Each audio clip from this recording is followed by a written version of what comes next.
The question is the unit vector parallel to the resultant of the vectors A is equals to 4i cap plus 3j cap plus 6k cap and B is equals to minus I cap plus 3j cap minus 8k cap is। इस question में हमें पूछा है unit vector parallel to the resultant of a और b vector. तो ए और b vector का जो रिजल्टेंट होगा उसके लिए जो पैरेलल यूनिट वेक्टर होगा वो पूछा है।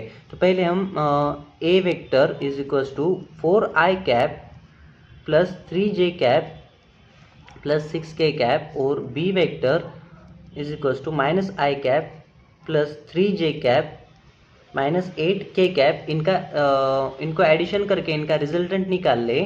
तो इनका रिजल्टेंट अगर देखें तो a प्लस बी जो आएगा वो 4 प्लस माइनस आई जो होगा 3i cap 3 plus 3 6j cap और 6 माइनस 8 2k कैप। तो ये जो होगा वो इसका रिजल्टेंट आ गया है। इसका रिजल्टेंट अगर देखें तो वो आएगा 3i cap plus 6j cap minus 2k cap. और हमें पता है कोई भी वेक्टर जो होता है वो वेक्टर और उसका डायरेक्शन दोनों मिला के वो टोटल वेक्टर बनता है। उसका यूनिट वेक्टर अगर निकालना हो तो इसका unit vector given vector divided by उसका मैग्नीट्यूड आता है। तो इसका मैग्नीट्यूड हम इसी तरह आगे सॉल्व करेंगे। इसका मैग्नीट्यूड अगर देखें तो 3 का स्क्वायर प्लस 6 का स्क्वायर प्लस 2 का स्क्वायर अंडर रूट आ जाएगा।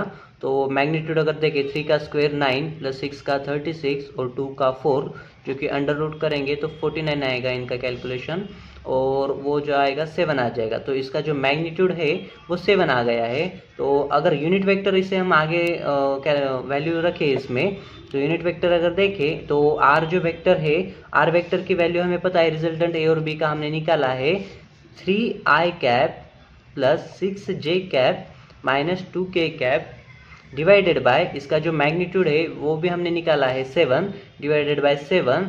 तो हमें ऑप्शन अगर देखें तो 1/7, तो इसे हम 1/7 के फॉर्म में लिख ले 1/7 ब्रैकेट में 3i cap plus 6j cap minus 2k cap. तो ये जो है ये हमारा मैच जो हो रहा है ऑप्शन है हमारा ऑप्शन नंबर बी से मैच हो रहा है, इसलिए हमारा option number B is correct.